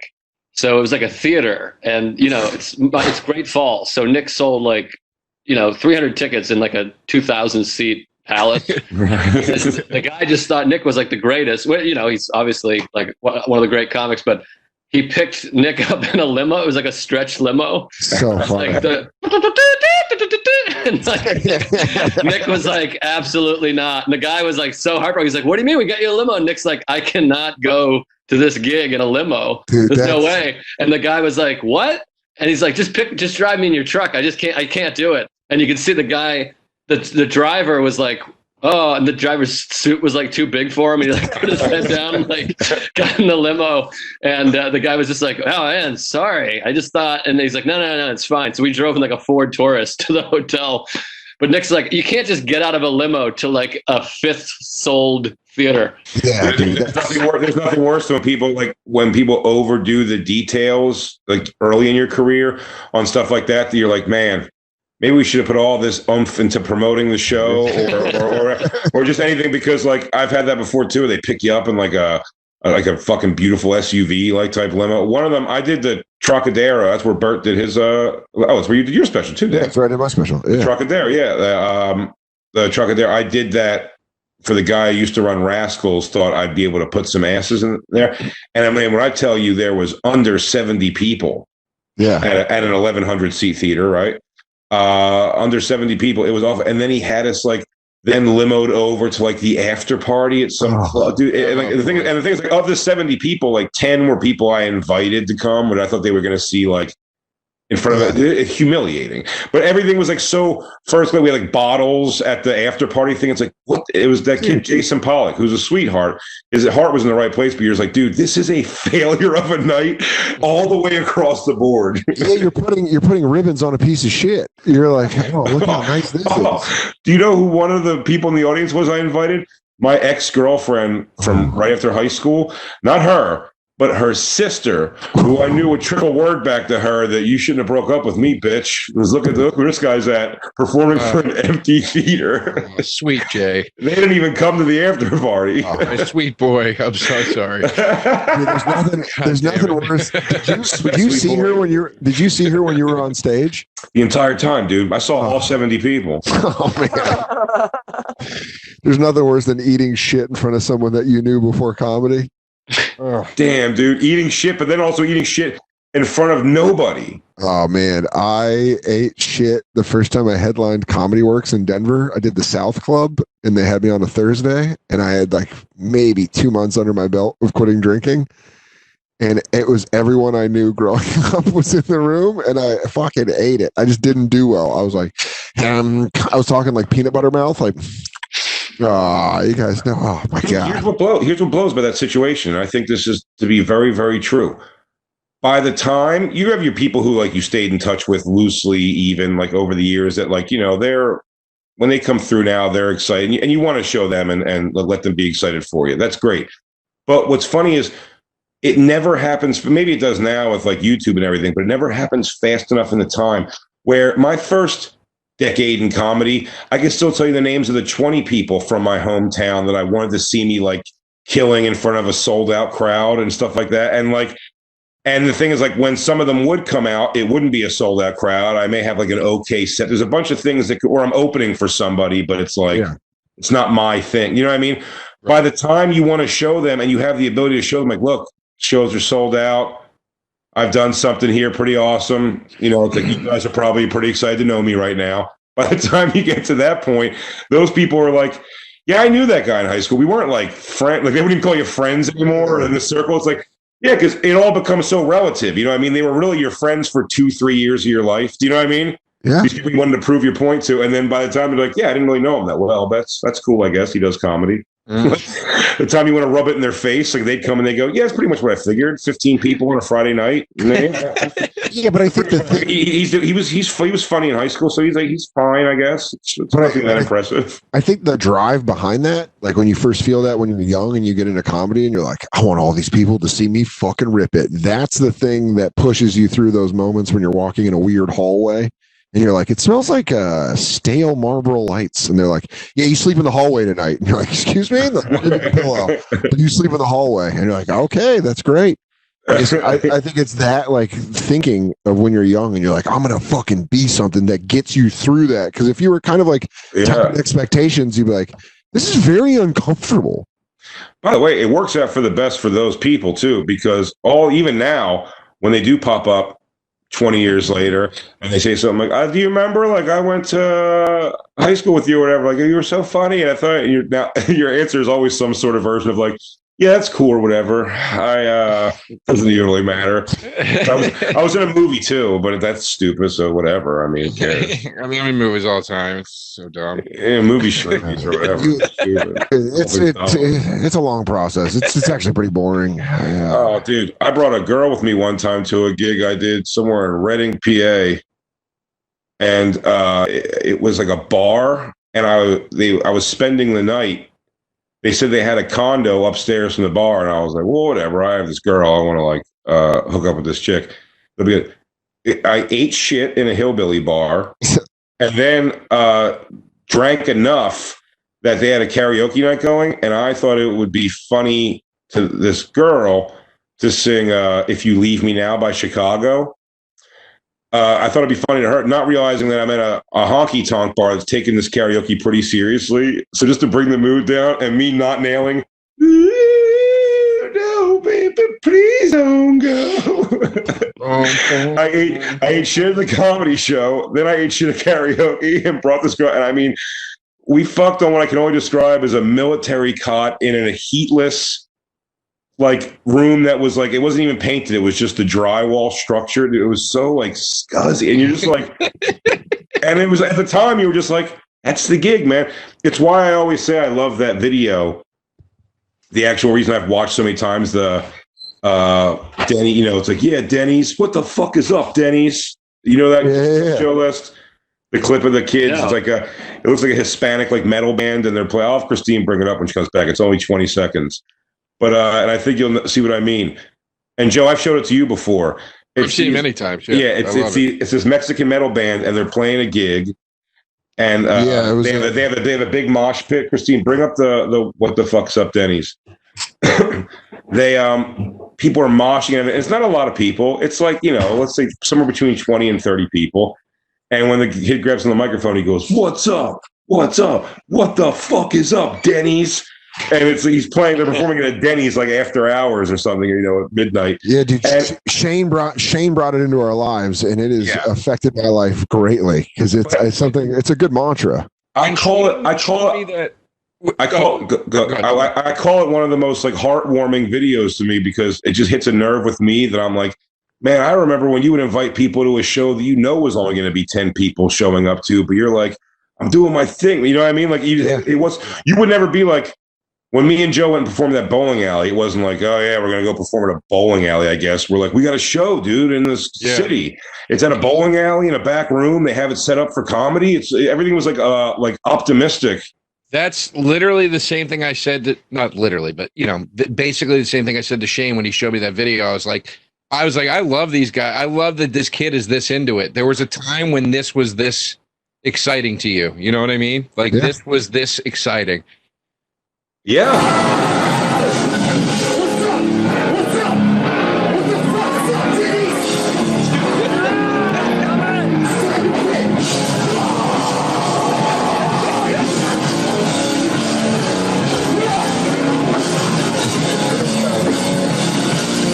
There was a weekend that Shane opened for me at Helium in Philly, and he would start every show with that. He'd just go out and go, "What's up? What's up? What the fuck is up, Denny's?" Oh, I've done that on stage. I don't even say day. I'll say the city sometimes. I plug it in.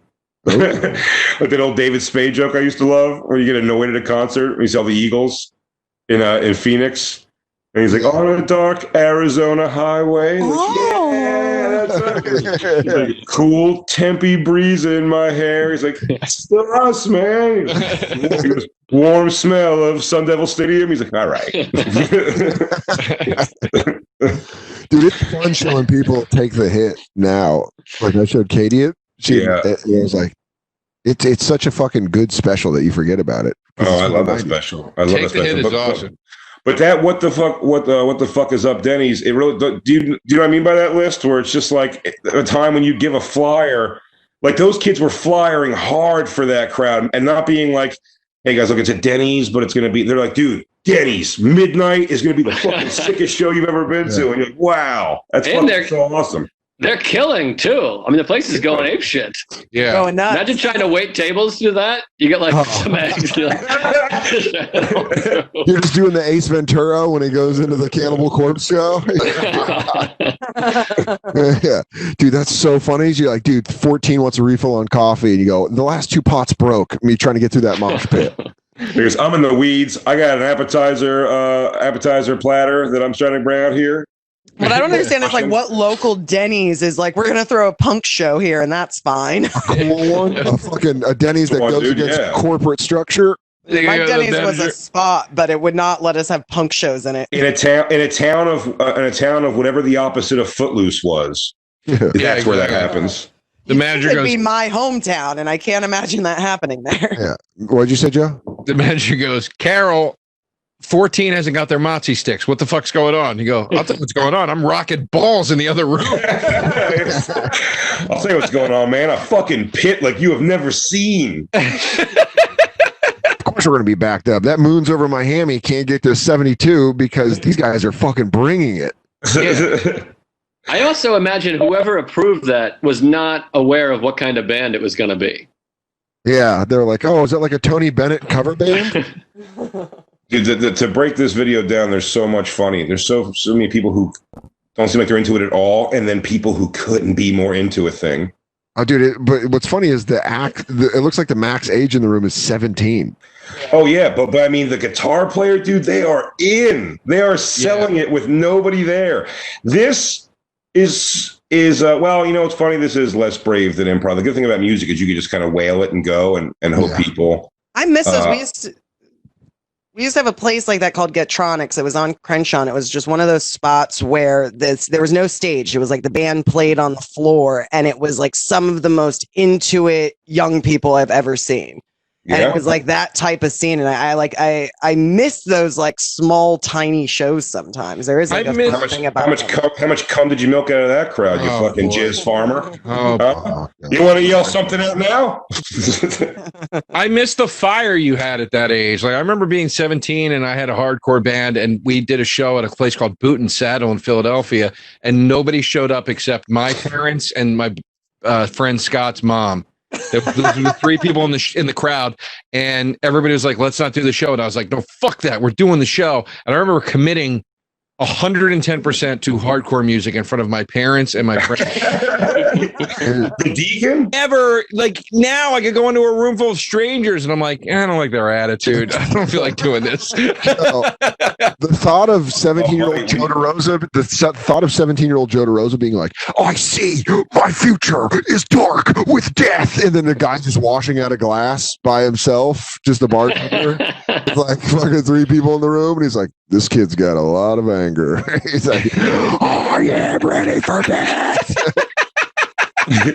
It is funny as you are through this too. I wouldn't be afraid to go up in like the shittiest of comedy situations. Like fear would never be the word, but like there was a time when you would like exactly you're like, no, I'm going up in the shitty situation because like this is when I get up and I'm going to do it. And there is, I mean, I've been a part of many shows over the last like decade where as you're there, you're like, they could call this right now or tell me that they're going to shorten the show and you can bump me off, and I'd be like, that's cool, man. I'll just roll. Thank you. Thanks for considering me. Like, it's like I don't need to go and see how I can do here or wonder how it would go. Or it's like I could walk, dude. It's not going to be. There's been a couple where you're like, sometimes you have the mood to do it, but I mean, for the most part, I'm saying like if you just came like, especially if you had a good set somewhere before, and that's somewhere you're going at the end, they go, yeah, the crowd's just turned, it's gone full blown, everyone's native out there, it's gone nuts. You're like, yeah, let's just wrap this thing up. You get to a point where you're like, I've run this obstacle course, I've already beat my own time on it. I don't need to do this again. I don't need to run this, the tires. You know what I mean? That's just what it starts to feel like sometimes. Buddy, when I got intervened, thank God, in that thing with William Stevenson, God rest his soul, at the comic strip, and then like we got the guy, or they got the guy, say, out of the club that was making the problem, that it got so fucking crazy. But I mean, there was almost a fist fight on stage. It did get physical on stage ultimately, and then physically the guy was sort of removed, and all kinds of crazy shit talk and people getting up and commotion. Yeah, and then I got off stage. And I was like, so that's the end of the show in my mind, you know what I mean? And then William Stevenson goes, all right, now that that's over, y'all ready for your final comedian? And I was like, dude, I'm in the back of the room, like, wait, I'm like, dude, I'm going to go on stage now. And the crowd was so, by the way, the whole crowd was disrespectful. It only just got into a thing with one guy, but the whole crowd was hating the whole show already. So it's funny to intervene and then going back up there. Strip? Yeah, you remember this? Christine, you were there. Yeah, I think. Joking. Like the audience was hating the show at the strip. Dude, they were hating the show. So then he brings me on. He just calls my name, and I just arbitrarily, I'm like, I guess I got to go up now. And I went there and just talked for 15 minutes to people who hated me. They didn't see me as the guy who came in and helped William. Like I helped the guy they hate. Yeah. Like, why didn't you let that young man beat him up? Now, William called the girl a cunt, and then the guy went to go hit him on stage, and Jay like basically stopped William from getting hit. But the audience was on the guy's side, not William's. That was the night he was shooting his William before Stevenson special. The thought that the crowd is on board to fuck up the entire lineup is just really funny. That they're just like, no, man, fuck all these guys. They're a unit. And dude, that show's audience, I'm not exaggerating, was one group of like 35 Puerto Rican people, another group of 25 Puerto Rican people, both celebrating something, and like this couple. Yeah. You know what I mean? So it's like, so the whole other people, the Puerto Ricans all hated everything that was happening anyway. But when this white couple actually were hammered and stirred the shit up, they were like all for it going. You know what I mean? Like none of them were like rooting for it. They were like, yeah, more chaos. Like, dude, fuck these comics, fuck this host. And yeah, now someone's going to hit him even. It's not even us that has to go to jail. To tie it all together, I remember when we would go to Barcelona Bar at Broadway Comedy Club, this guy, Aaron Haber, had shows called The World. And he would do he would do like 3 a night. He would do 3 a night every night. On weekends, you do like 5 a night. And it was a great way to get spots when we weren't getting spots in the city. So like Nate, List, Norman, me, a lot of people, Giannis, there's a lot of people that did spots at The World, but the crowd. It was right next to New York Comedy Club, right? Or Broadway. And it was like in that area. Yep. That's how I met Paulie, our buddy who has Paulie's Deli in LA. He was the bartender in that thing, and I used to come in just steaming drunk because we'd go to Barcelona Bar in between shows, and we would all meet up there and get fucked up. But those audiences consistently hated you. From the second you started. Oh yeah, man, Dan, I forgot those shows existed until you just said that. Like, by the way, was this the Barcelona story you started about 45 minutes ago? Yeah. You started a Barcelona story a while back, and it never finished. Yeah, but I forgot about The World. I forgot about those Aaron Haber shows, man. But I remember, the story was I remember getting so drunk that I didn't remember doing a spot, and I woke up the next day and they're like, "Dude, this joke on the midnight," and I would have killed to have the recordings of those because of how drunk we got.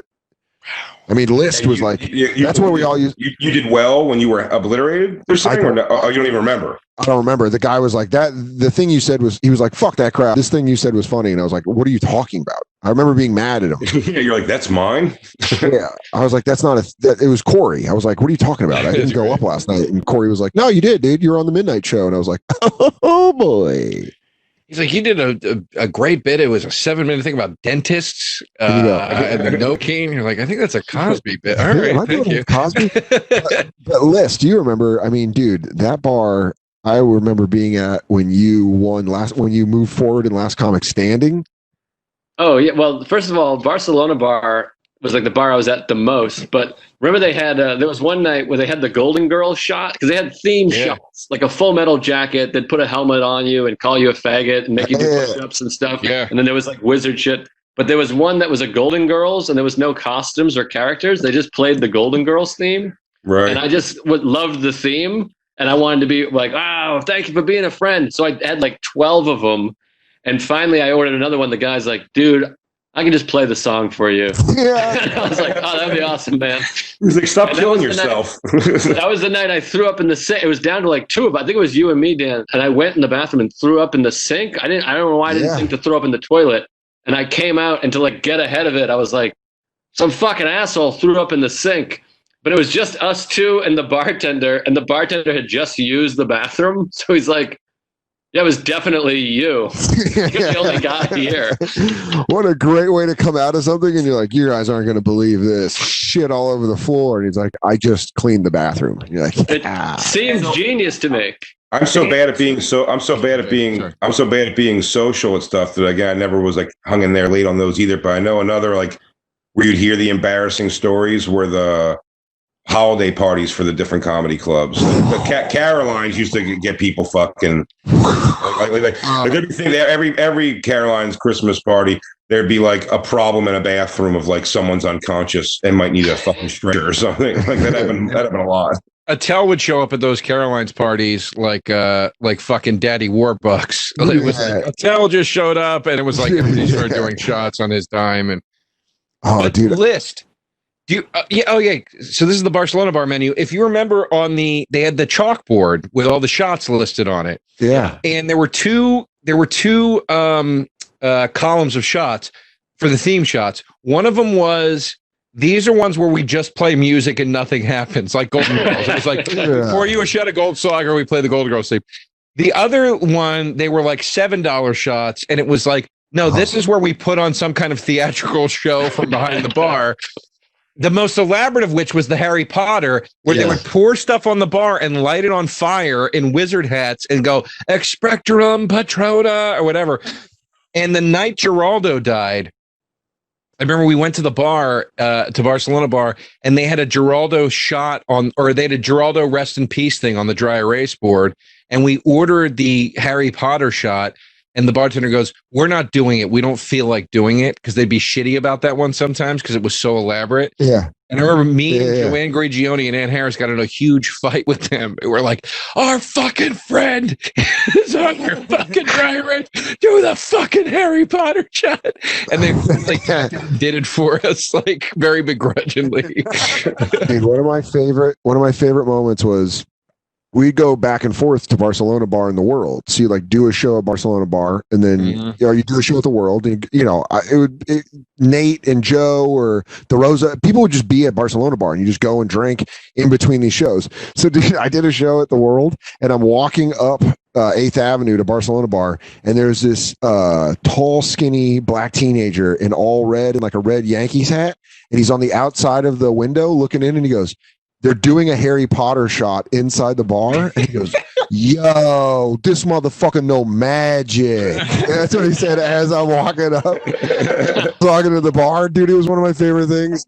I honestly laughed my ass off. I was like, there's no, and then I came in the bar and saw, because you turn the corner, it's like a glass. And I was like, oh, they are doing a Harry Potter shot. And they're like, yeah. By the way, they were the most disgusting shots that looked like they were going to be delicious. Like the Rocky shot was a red, white, and blue shot, which looked like a rocket pop. So you'd think this is going to taste like lemon, cherries, and blueberries. And it was like, no, the red is cinnamon, the white is more cinnamon, and the blue is some sort of God knows what. The blue drink.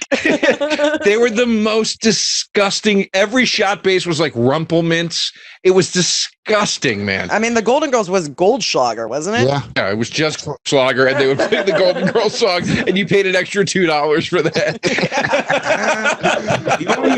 The only after like comedy club bar that I hung at with no regularity, but like went to a few times, that was pretty cool. I almost wish I had more of like a hang in that place. Was the Bag It In that was downstairs? Oh yeah, comedy club. The Bag It In's had good like hang spaces. Absolutely. I liked that there'd be like live music stuff kind of element there, and it wasn't like it was like rock music. It wasn't always like some cornball like West Village shit. That was under the Boston. Yeah. That place was great.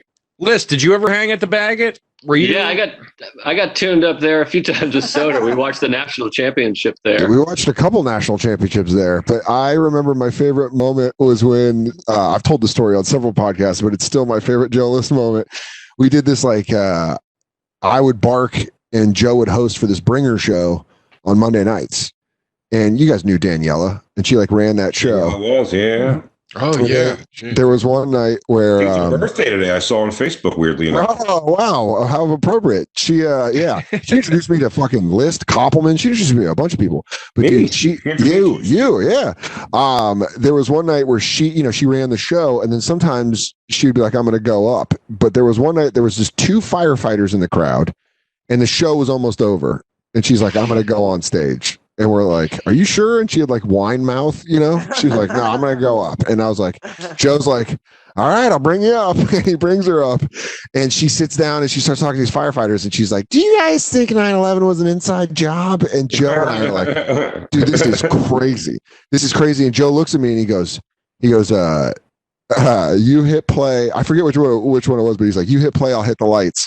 And I was like, "Okay, go." And I hit play on, the stereo was right there, right when you walked in. And I hit play on the stereo, and Joe killed the lights, and you just hear, "Hey, mama, say the way you move, gonna make you dance, gonna make you groove." And Joe and I go down the staircase to the Bag It In, and we sit at the corner of the Bag It In and get a shot and a beer. And Duncan, Daniela's friend, this is maybe like 10 minutes later, comes in the bar, and he's like, I'm like, "What's wrong, dude?" He's like, "I'm looking for whoever turned off the lights on Daniela while she was on stage." And Joe and I are just sitting at the corner of the bar. We're like, "Dude, that fucking Led Zeppelin kicking into this moment will make me laugh when I'm by myself." Well, we were so good. We were like, "What? What the fuck? That's crazy!" And then we made sure to drink half the beer, so it looked like we had been there for like a little bit. Yeah, dude. Oh my god, that's nuts! That was great. That might have been the same night I sexually assaulted Jessica Simpson. It was. We were fucking blackout, and Bolger and Ira Proctor met up with us, and then we stood outside as they closed the Bag It In, and someone was like, "Yeah, Jessica Simpson's at Il Molino." Not assaulted. I want to take back the assaulted. Yeah, he didn't assault at all. Harassed. Yeah, you definitely heard. Sober, you just said that. Joe's like, "Let's go in." This is how drunk we were. This is Il Molino. This is like it's like one of the top restaurants in New York. And Joe's like, fancy, yeah. Yeah, Joe goes, "Let's go in and get a beer." And I was like, "Yeah." And we had backpacks. And we walk up to Il Molino, and they're like, "You can't come in here with sneakers." A couple of B-boys. And I was like, "Oh, okay. All right, whatever." And so we turned around. Where can a couple of B-boys get a brewski? Yeah. We're all thirsty from our cipher. Sorry, I got my backpack with my cardboard so I can break dance on it. Linoleum. Yeah. So, dude, we're sitting there out front smoking. I'm smoking cigarettes, and we're next to the fire station, and there's like a fucking Escalade, and Jessica Simpson goes from the bar, gets in the Escalade, and then Joe just pulls his soft dick out in his hand and does like a side run with the Escalade, wagging his dick. That's not at all what happened. That is not shit, Liz. That's what I remember. That's not what happened at all. Where is that guy, and can he come to the barbecue? This is being recorded. No, we were sitting there. We were mad. This is like somehow I wish that's what happened. Shit. Somehow we were angry. Like they didn't let us in. And like, this is how my mind worked. I was mad. I was like, fuck them, man. This is the elites trying to keep us down. And like, we had like $4 each. I'm wearing New Balances. We had jeans with holes in it. And we're like, they had the restaurant like shut down. It was like, she was at the height of her stardom. And it was late as fuck. I was like, fuck them. When she comes, I'm going to show her my dick. I'm going to show her my dick when she comes out. And we waited there for like a while, like the entire time it took her to eat a meal. And then like, you could feel it. Like the driver came out and started up the car. We're like, here we come. And so I just stood there with my dick out, like with my arms folded. And they never even looked over. They had like a, like a, what do you call that? Like a cavalcade? What's that word? Caravan. A bunch of people. Yeah. What do you call that? The crew has it. Entourage. Entourage, yes. Like her entourage came out and they were all like piled around her. But I started like doing this and stuff with my dick out. I don't think I chased the car though. Joe, I love how I thought Joe was going to be like, I did not take my dick out, Dan. Take that. Dick was out. Like I did do a little dance. He said he didn't sidestep with the truck. I don't think I chased the car down the street. That should be the actual official definition of raging against the machine. Let me clarify. It was more of it was like a 3 side skip, and then he stopped. Sure. He didn't get past the Comedy Village. Dude, it was like he ended. Buddy, you hung dork and you Axl Rose down the street with a fucking big look. But Jessica Simpson did not see me. I'm pretty confident. No, I guarantee a security member did that. Possibly. But if a fan calls in and goes, dude, I know her, she still talks about it. That's right. Got away. Yeah. Dude, it'll always be the one that got away. Thank you so much for coming on the Bonfire. Make sure you check out Tuesdays with Stories and Mindful Metal Jacket, joelistcomedy.com, at joelistcomedy. Right? Sorry, that was my mistake. It's comedianjoelist.com. Comedian. What a great segue, by the way, into my mental health podcast. Yeah, well, see the cleanup that he had to do because of all that damage. Make sure you check it out. Also, make sure you check out Without a Country, gasdigitalnetwork.com with Joe DeRosa and Corinne Fisher, and Sixth and Jump, the 21 Jump Street review podcast with Ari Shafir, Big J, and I. We love you guys. And so hard. We'll see you tomorrow. Always. Oh, and of course, Dan Soder, Billions, Sunday night. I know this probably isn't the last show of the week for you guys when you listen to it, but it is for us recording it. And I'll tell you, you better watch whatever this Sunday is, the new episode with Dan Soder.